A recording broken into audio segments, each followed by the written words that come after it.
Admiral Kex Thal of the Hegemony Fleet stared at the tactical display with growing confusion. Earth hung before them like a blue-green marble, silent and seemingly peaceful.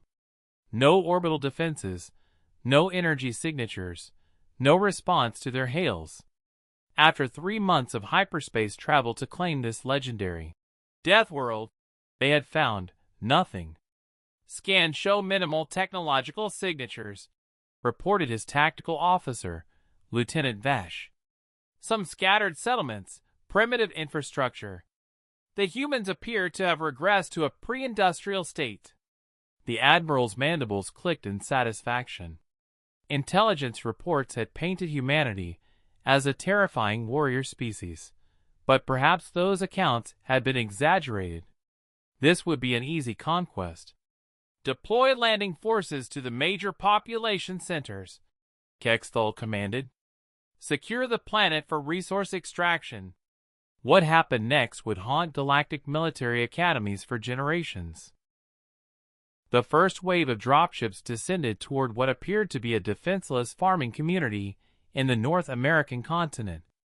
The Hegemony soldiers, encased in power armor and carrying plasma weaponry, expected immediate surrender from the primitive humans they encountered. Instead, they found empty buildings. "Sir, the settlements appear abandoned," radioed squad leader Vex through the comm.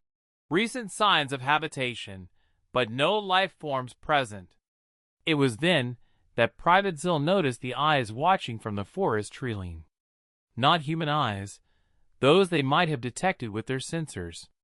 These were the eyes of creatures that had learned to move without disturbing a single leaf, to hunt without making a sound.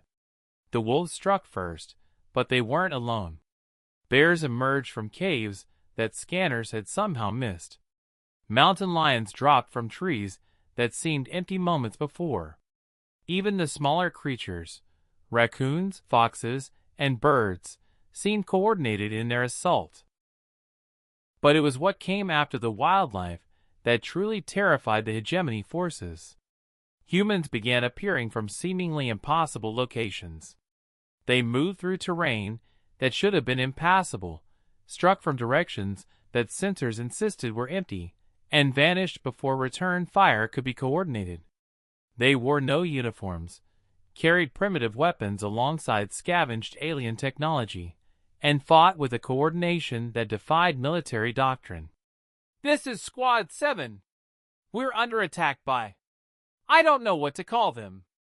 They're everywhere and nowhere." Admiral Kexthal watched his tactical display as squad after squad went dark. His forces weren't being defeated in pitched battles. They were simply disappearing. "Sir," Lieutenant Vash's voice trembled. "We're receiving a transmission. Audio only." The voice that came through the speakers was calm, almost conversational. It belonged to a human female. "This is Sarah Chen, speaking for the Free Earth Coalition. You've made a mistake coming here. Surrender immediately." Kexthal snarled into the comm. "You are vastly outnumbered and outgunned." A sound came through the speakers that chilled the bridge crew, human laughter. "Outnumbered? Admiral, you're looking at this all wrong. You brought 12,000 soldiers to a planet where every tree, every rock, every shadow might be hiding someone who's been preparing for this day since childhood."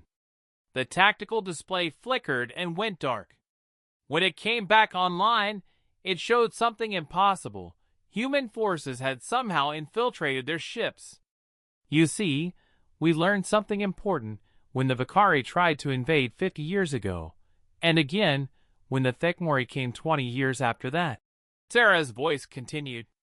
"Every species in the galaxy fights the same way, with big ships, organized armies, and predictable tactics." Explosions began rocking the flagship, not from external weapons, but from inside the ship itself. "We don't fight that way anymore. When you came looking for an organized military to defeat, we gave you exactly what you expected to find, nothing. But we never stopped being here. We just became part of the landscape."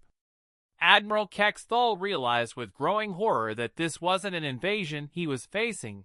It was an ecosystem defending itself, with humans as the apex predator. We've been running guerrilla campaigns against invaders for centuries, Sarah continued.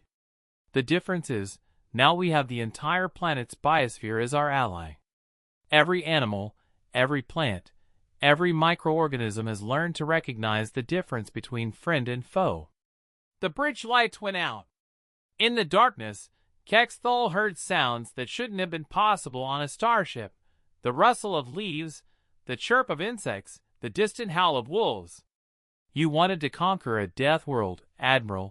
Sarah's voice whispered through speakers that should have been offline. Congratulations. You're about to learn why we call it that. The last transmission from the Hegemony fleet was fragmentary and terrifying. They're not just running. The whole planet is chasing us. When the next would-be conquerors arrived at Earth 6 months later, they found only debris in orbit and a single message broadcasting on all frequencies. Earth is closed. Try somewhere else. They did.